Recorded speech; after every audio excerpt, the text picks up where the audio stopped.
Hi Stephanie, how you doing? Good, how are you?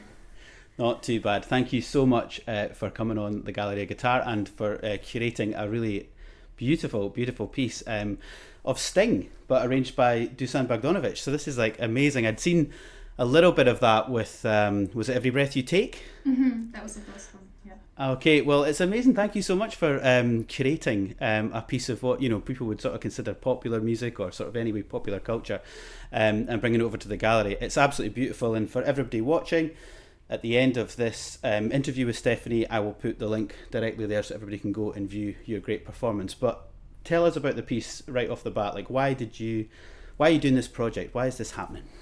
Yeah, well, the interesting thing about this is that Dušan, he actually worked directly with Sting to sort of rework a few of his most popular pieces. So Every Breath You Take, Fields of Gold, and a few others. And he actually arranged this with Sting, and they did a performance of it and everything, and now he's arranged it for solo guitar. So that I can play it, and it's a bit of a dedication to me as well, which is That's nice. Amazing. Yeah, it's incredible. It's really special. Yeah, so it's like each of these pieces are almost like new pieces in itself. So the titles are, Every Breath You Take, Prelude, and each of them have their own like sort of subtitle with it to have its own. Oh yeah, of course. That's why it's Fields of Gold chorale. So it's, because when people listen to it, they're going to hear this it's, people, you could sort of easily say it's like kind of Bachian or something like that, but there's this kind of like obviously this chorale style that begins, and then the melody that we all know sort of superimposes itself over the top, which is really amazing. So they are kind of reimaginings with his own writing as well there from Bogdanović. It's so cool that they did this together, that they worked with together. It's amazing. Sting seems to have been like very open to all these kind of collaborations, whether it be Edin Karamazov, the lute player that he worked with a lot. Obviously, you see Sting playing a lot of plucked string instruments, whether it be classical guitar or lute and stuff like that. But I didn't know the collaboration had gone that deep. That's absolutely amazing. So did Bogdanović get in touch with you, or did you get in touch with him? What happened?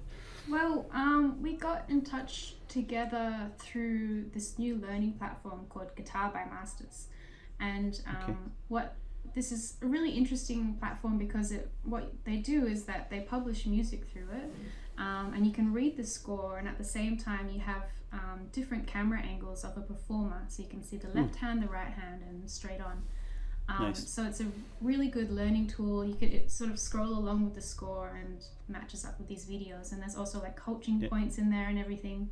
And so Bogdanović was, we're both connected to Guitar by Masters, and then we were put together to do this project. Oh, that's very cool. That's very cool. So people will actually be able to sort of learn the music as well. They'll be able to sort of study it. Yeah. Okay, well, again, when links for that come available, or if they already are, I'll get them from you, and I'll make sure to include them in the description of all this so people can not just watch it and enjoy it, but can actually go and start sort of figuring it out. And what about like Sting's music itself? Is that something that, when were you introduced to that? Like, is that something that you were introduced to separate to this project? I guess everybody knows his music, but like, how did you come across Sting? Oh, like everybody. He's such a popular artist, so I've just known him since I was very young. All of his tunes I already knew beforehand, I was ecstatic to be a part of this. I enjoy doing all of these pop arrangements. I think it's good for us as classical guitarists to do all sorts of different styles, and of course I have all the serious stuff that I do, and there's plenty of those videos coming out soon, whole Bach suites and everything. It's like for the purists, you're like, don't worry, don't like Sting, don't worry, it's all it's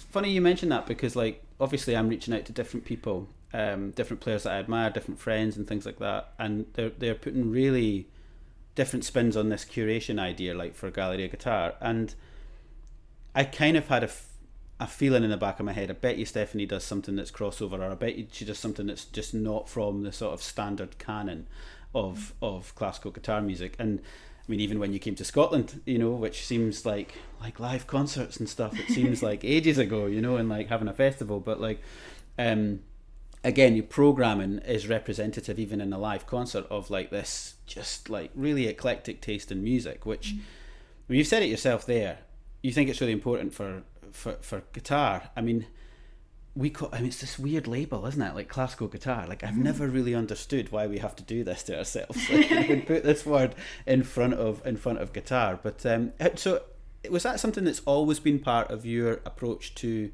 like, obviously you play classical guitar, but like, did you ever like battle with that? Did you ever think, no, I'm just going to play the classical repertoire, or I'm going to play new repertoire? How did that sort of come about that you're so eclectic?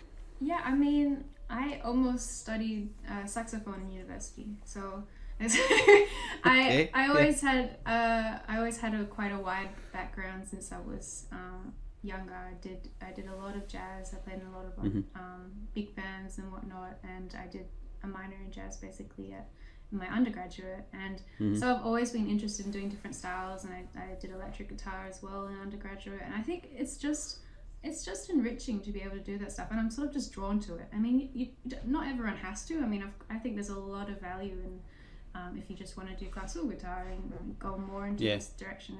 It's great. But for me, I really love exploring these different styles and different genres, and I think it makes my classical playing better. It just has, I think it gives you more feeling, and I don't know, like a more natural, like, especially with like, if you've got very rhythmic parts and then you're doing, you know, jazz or like some more South American music, and you can sort of bring these sorts of backgrounds to help you with that. Yeah. And it's interesting. I mean, some people, like, it's been so obvious in all of your output from when you started sort of sharing videos and recording albums, playing concerts, that you were interested in this, because obviously some players, when they get quite successful, quite famous, they start to do it because it's like, well, there's a bigger market out there and we could reach other people, but like it's sort of been inherent in what you do, which is why I'm interested in that approach. And I didn't know about the jazz, the saxophone, or the electric guitar, and it makes perfect sense now, sort of like, you know, when you've done some of the Latin, you know, the stuff as well, you know, like you say, the feel, the style of it, you know, getting inside that, and not sort of being the classical player who's moved over to it and it's like maybe a bit stiff, or it takes a bit of time to sort of get into that world, you know. What about improvising then? Like, do you improvise at all, like when you're thinking about the style? Or it's been a while since I've done like improvising on the guitar. On the saxophone I did it all the time, like, but it's a whole different thing on a different instrument, and I learn it more, but that's something I want to strengthen up again in the next couple of years. It's like one of my goals, especially since I did this tour recently for Nacht der Gitarren, or International Guitar Night. I was working with musicians, fantastic jazz musicians, gypsy jazz, Latin swing, and fingerstyle guitarists. They were all amazing. So it's Lula Reinhardt, Eleonora Stringo, and Alex Misko, and they're sort of very inspiring to get more into this world. I don't think you have to choose one or the other. I think you know, the pieces that I put out on YouTube are a good mix. The approach to doing more pop songs and stuff, it sort of organically happened because I wanted to do all of these arrangements. They were really for presents, as birthday presents to family members. That's nice. How it started off with, because the first one was Hallelujah, and that was for my mum, because she absolutely loves that song.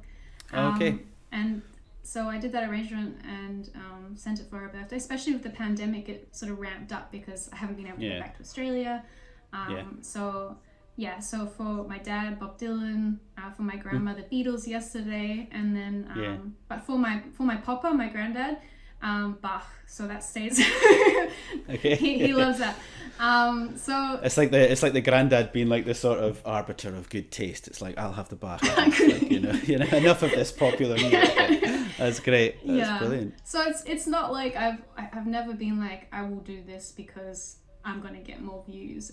It was really honestly because my mom's, I might as well post a video that we produced well, and it has a good response, and I thought, okay, I'll keep going with that. But I was like, splice it with doing other pieces that are more like in the standard repertoire, and so that's great. So it's like it's linked to, you know, your early education with, you know, electric guitar, saxophone. It's linked to like sort of connectivity with people, especially in the last like few years. It's lovely. It's amazing. So to that tour, because I was seeing, I mean, I was so jealous of anybody that's been doing concerts. I mean, I feel like oh, I'm sorry. you know, like every time someone was like, "Oh, it's great, I've got a concert," I was like, I'm really happy for you. Yeah. I'm so delighted, like, you know, like through sort of gritted teeth. How was it like to be out back on the road and sort of performing and in front of real people?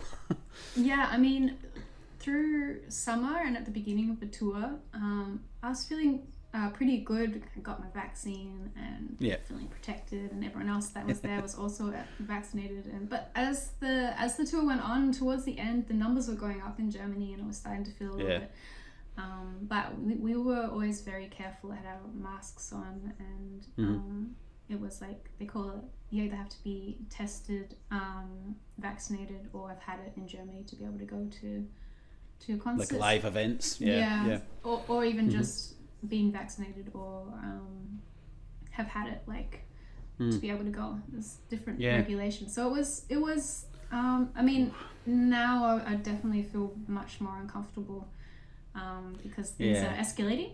But everywhere. But during that period, I managed to sort of squeeze it in, almost, like, for it to be okay. A year earlier, I was supposed to do this tour, and I did the first 3 concerts of it, and then I couldn't do any more because I was not vaccinated. The numbers are going up again in Germany very badly. I just felt really uncomfortable, and I live near people who are elderly, so I can't. I can't risk that. So it's been frustrating. Yeah, but I'm glad that happened. Of course, I mean, it's added so much complexity to any of us trying to do any sort of live performance. I had my first concert in about 2 years, 3 weeks ago or something. It was in Spain, which was nice. But, like, obviously I would have preferred it to be in Scotland, because that would have been so much more straightforward with everything, all the travel. The flights but and stuff. Exactly. I arrived in Spain and, like, turned on my phone, and it was like, Omicron has just arrived in the world, you know. And I was like, great timing, Matthew, great timing. And then, like, and I was there for like 3 days or something, and it was, I think I snuck in, or just back, like, it was 4 a.m. on the Tuesday. It was going to be like completely different restrictions, regulations on travellers re-entering, and I got in at like 11:30 the night before. I was like, okay, well, that's good, like, you know, I'm glad my flight wasn't delayed, or like I didn't have an overnight somewhere I didn't want to be, you know, because you're sort of constantly thinking you know what you're going to do to try and facilitate gigs, but it's changing all the time. But I mean, it's crazy to think about music in these sort of times with all this that's going on. But I mean, how did it feel just to be like back on stage playing your guitar in front of people? Oh, it felt so good. Amazing. Like, great. I just, you know, over the COVID period, you've probably experienced this too. You feel so lost with it. I mean, I just, you know, it adds so much meaning to what you do to be able to play to a live audience and be there and experience that. And it's been, I've been one of the more fortunate people that I do have an online support network, and I started my Patreon, and everyone's like, so many people support me on that, which is amazing. So I've been very fortunate. But the one thing that you can't do is there's no way you can make this opportunity to perform live for people, and that just gives you so much energy and drive and motivation, and it felt very weird at first to get back into doing concerts. It was, you know, I'm sure a lot of people feel very nervous to get back into it. But so I hope next year, I mean, I hope that I can do more concerts next year. Oh, I'm sure. Keep it going. So definitely fingers crossed. Yeah, it's a funny thing. I mean, it's like, it's really nice just hearing you speak about it so just so candidly, because it does mean everything. I mean, you know, everybody was doing different things. It's like you say, the online community is great, and things like Patreon have supported people. Yourself, I know I've been so grateful for it, and lots of other musicians that I know. But I don't know, like, that gig in Spain, I got about 40 minutes into it, and I was like, well, I love this. It's very familiar, but how much longer is there to go? Because, like, I think my hands were like oh, Matthew, you've done this in your house. Do you know what I mean? Yeah. All through the pandemic, I was playing, I was practicing, I was like sight reading tons of music, but I wasn't, you know what it's like. Yeah. You weren't under that level. You can't recreate that level of pressure. And it was the stamina for me. I was like, whoa, I can feel the fatigue of this. Like, Definitely. you know. So you're right. You want to keep it going and build it up. So what have you got in next year in 2022? What's planned that hopefully will go ahead? What do you have to look forward to? Well, unfortunately, the first few months are not working out because I was supposed to do a big US tour, 39 concerts, but we had visa problems and that sort of. Yeah. So my first 3 months are free, but Okay. The good For news... anybody watching. Well, actually, hold on, because the borders have now opened to Western Australia from February the 5th. All my family's there, and I have to go see my family. It's been like almost 3 years, so I'm gonna like take a holiday for like a month and go there. But after that, I come back. So now I'm working at a university, the Hochschule in Weimar. Oh, lovely. So I'm really happy about that. And then also I have some concerts in Russia and Slovakia and Finland. So April, May. Fantastic. And then in Germany, a few in June. So I have a few going on there, which I'm really happy about. Okay, great. Good. So there's actually plenty of things, and maybe actually, you know, a bit of time at home. I mean, I know Germany's also home, but like a bit of time back in Australia, it'll probably do the world a good as well. You know, you'll probably come back really revigorated for all those concerts that you've got. So tell me about the teaching in Weimar. I mean, is that the first time you've sort of moved into like a sort of, this is a position, this is a post, I'm a teacher now. I have a real job, my God. It's real, like, you know, probably your grandfather's probably like, excellent, she's got a real job, teaching in a real place, playing some Bach, that's fine, like, you know. I mean, it's a job where I'm working for other people, I guess. I don't know. I mean, I'm still like, it's like a freelance position. I have a contract, but it's not. But anyway, it's really amazing. The students there are really good. I mean, they're just excellent students, and it's really rewarding to be able to teach with them and work with them and work with the professors there. Particularly, I'm sort of assisting my professor Thomas Miller-Perring, and he's just fantastic. So it's really great to have that opportunity. That's great. Yeah. I've got a student with me at the minute in Glasgow who is an ex-student of Thomas, and it's great because like I'm like, so have you considered this? And he's like, yes. Thomas told me about this. I'm like, okay, have you considered this? And he's like, yes. Thomas also considered it. And I was like, okay. I'm like, this guy hasn't left many stones unturned. This is pretty good, like you know. So I'm sure you're sort of relishing the opportunity. I mean, it's very different, isn't it? Like when you knowing everything that it takes to make yourself or anybody play well and get everything together and sort of build a career, and then when you're working with young people and you're trying to know, okay, this could work, this could be a good avenue, this could be something that they should, you know, pursue, and you're sort of throwing a lot of things out there and sort of targeting things a bit more directly, but it's an amazing experience, and I hope you sort of I always had a sort of thing with it in my head where I was like, I liked teaching as almost as much as I liked playing, and then it sort of went like this, and then it's kind of been up and down. Like sometimes I'm like, oh, I prefer teaching to playing. Oh, I prefer playing to teaching. So I mean, I'm sure you'll never stop playing, but like it's really, you said it was rewarding. I think that's maybe the best word, because the rewards from teaching are they're incredible. You know, so I mean, you learn a lot about playing and improving yourself by teaching other people. So you probably already feel like that. Like, you know, you probably already feel like, oh, I can look at something from a different perspective now, you know. Oh, that's great. That's amazing.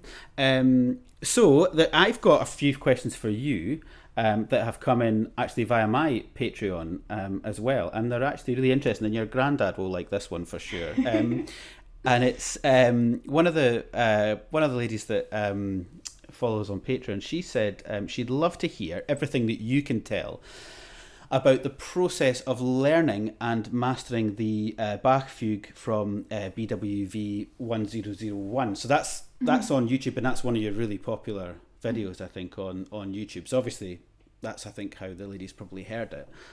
So what can you tell us about that process? Oh, well, yeah. I mean, it's been a while since I actually learned it.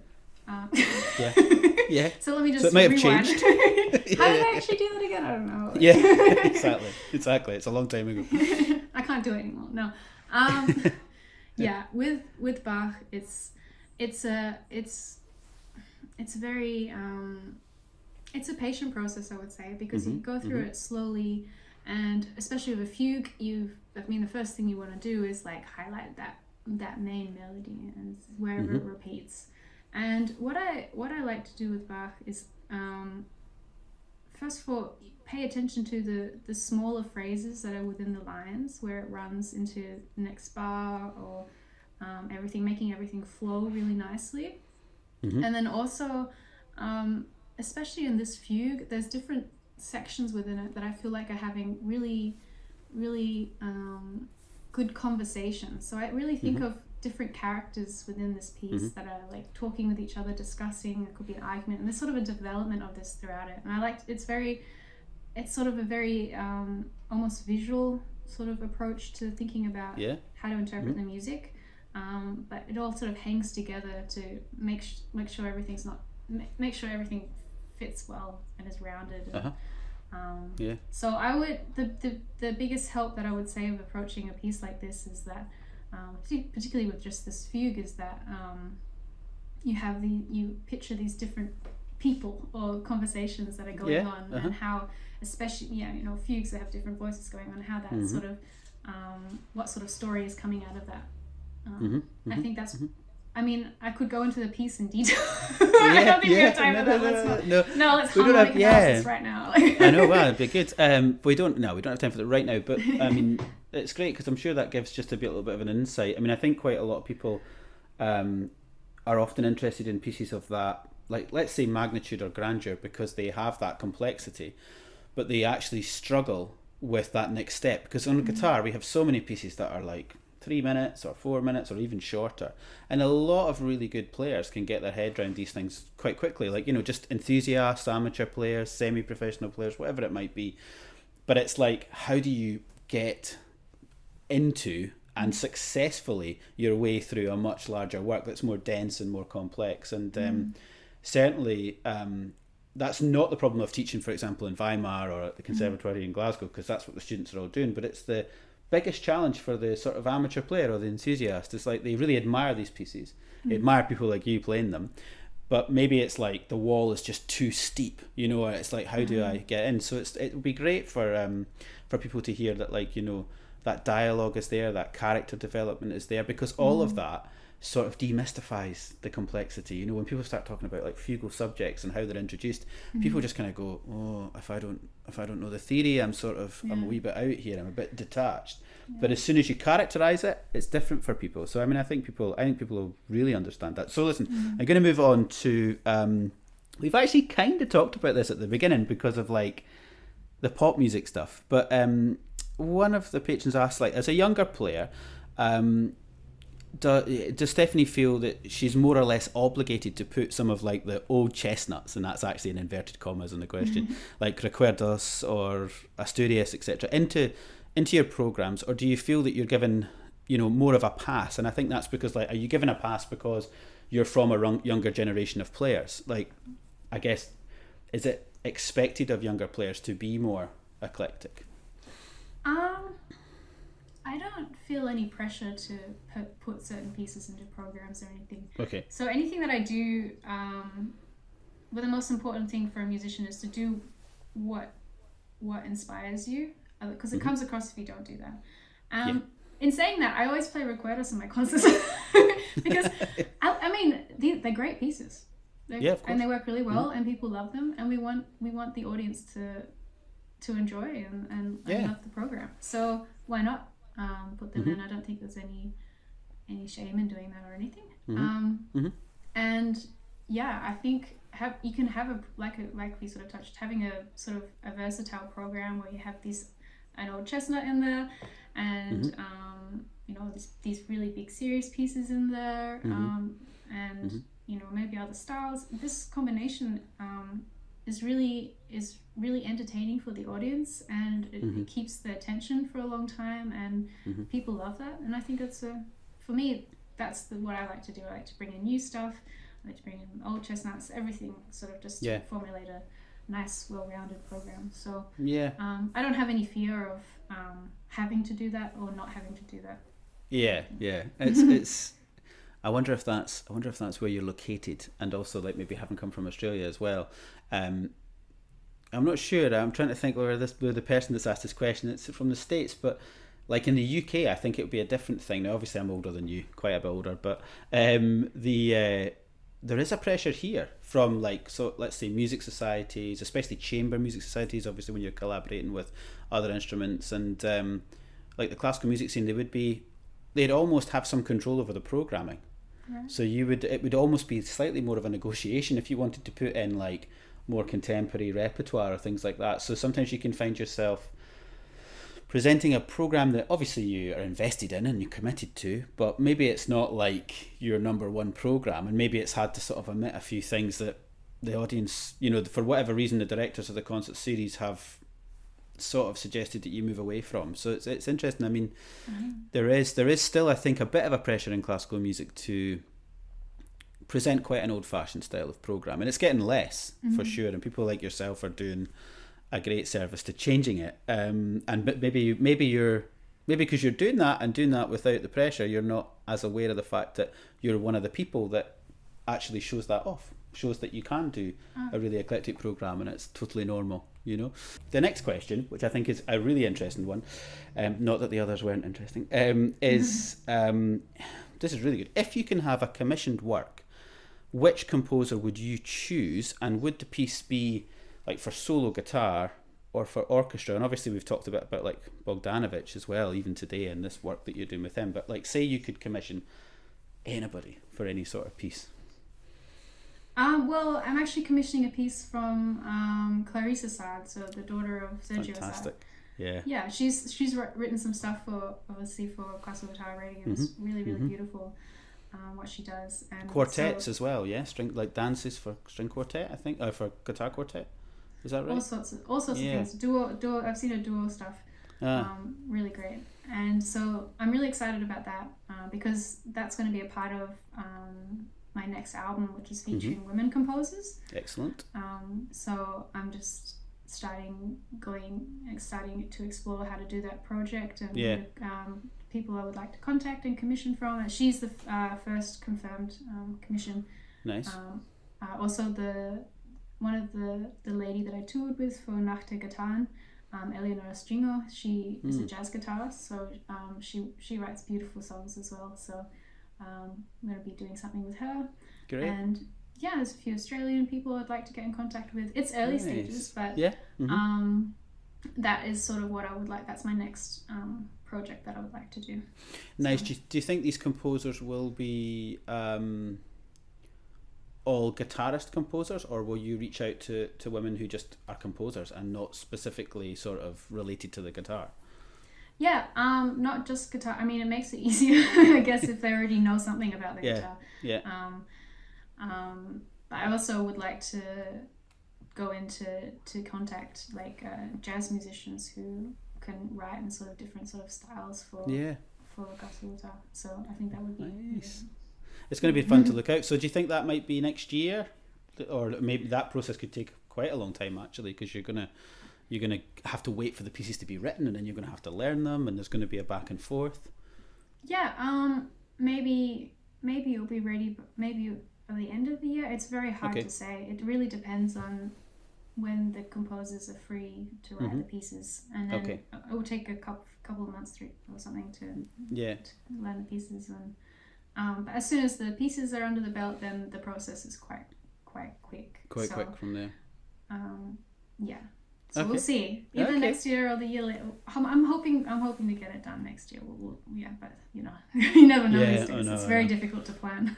We could end up all having a bit more time off than we think we do. So it's funny. It's like I've heard a lot of people, like a lot of colleagues, have either been sort of getting ready to record new albums because they've no concerts, so they've just been practicing new repertoire, or even sort of the opposite, like they've sort of not taken sabbaticals, but they've like taken a long time to sort of think about like what they want the next step to be. And it's quite interesting to see some of the things that people are embarking on.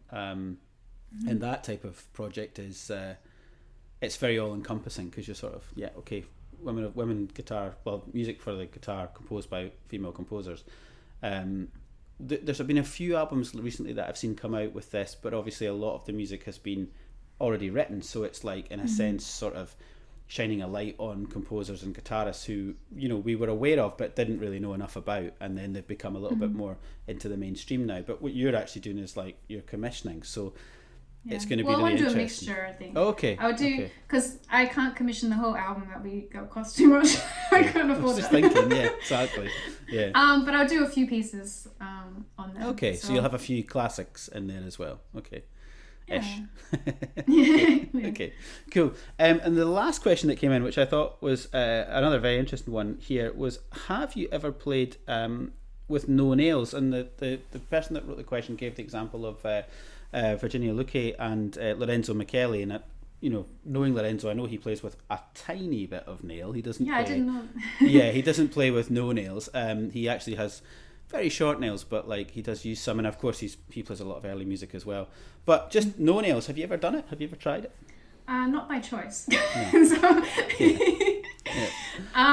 no, I mean, when I first began, I didn't have nails, so I had to grow them out. But no, I think that's really reserved for a particular style of music on a particular style of guitar. I don't think that's really supposed to. It doesn't really quite work with the modern classical guitar, especially what I do. So I need my nails.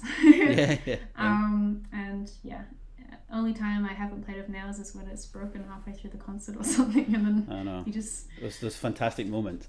And what about guitars in general? Like with your crossover stuff, I'm wondering, have you ever moved away from nylon string guitar and thought about steel string guitar?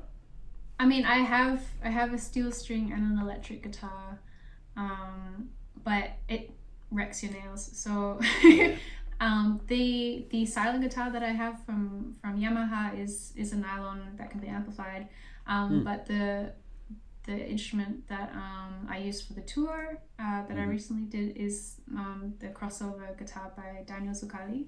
So it has like a cutaway and amplification AER system, and that just absolutely sounds so natural and beautiful. Amplified, so that works really well. Okay, nice. But we're not necessarily going to hear you sort of completely going over to the dark side. No. Okay. No. All right. I think the guitar, the classical guitar in itself, incorporates so many different styles that it's like, I mean, it's different. I mean, I'm versatile, but I think in itself we're fortunate as classical guitarists to be able to play so many different genres and whatnot naturally. Yeah. So we're also able to really manipulate the tone, even on a nylon strung guitar. I mean, it's like I think sometimes there's a bit of a sort of misguided opinion of nylon strung. It's like, oh, it's very soft and it's very quiet, and it's like it's not big and brash like a dreadnought steel string guitar. But like if you play Raschiado or you play Ponticello or whatever, you can get all these colours out of the instrument. So, and it's like a player like yourself, you know, you're exploring. You know, it's funny, the pop music thing or the sort of more contemporary arrangements, because you know when I don't know if you ever did this, but like if you're sort of noodling around just like mucking about on the guitar, it's always like little chord progressions or little things that sound cool. And I guess that's how in some ways people write songs, probably like somebody like Sting just exploring harmony and Bogdanović exploring harmony. We can do so many things just to sort of, I think, highlight what a chord is trying to say or what a progression of chords is trying to say, really through what we do with how we sort of give the tone, the timbre of the tone, that sound. And of course on a steel string, it's quite bright and it's quite limited, or on a keyboard, again, it's quite limited in that change of timbre. So it's funny, like you're exploring so much sound. Like I think people will hear it in the Sting in the Fields of Gold, which is coming up shortly. They'll hear how much you play with this chorale underneath, and then different ways of approaching the melody on top. And you're right, it's like classical guitar is so versatile for this. So it's like, why would you necessarily have to play this Sting arrangement or reimagining on a steel string guitar? It actually works, for me, it sort of works better on your Australian classical guitar. You know, it sounds brilliant. What and with the crossover guitar, I can get a pedal in there, and make it sound really funny. And you can go really out there. Could really turn up the. yeah. So that's like, so after the female guitar album, that'll be the next thing that you do. You'll go mad with like, you just like you'll reimagine yourself. It's like, let's see. Well, listen, Stephanie, it has been so nice to catch up with you again, and so nice to just sort of chat through this new project and all the new things that you're up to. And I think people are going to love the Fields of Gold performance. And just thank you so much for dedicating it to the channel, and all the best with going home to see the family in early next year. And then I'm sure the concerts will pick back up again, and we will have you back in Scotland really soon too. Yeah, thank you. Thank you for having me. I had a great time.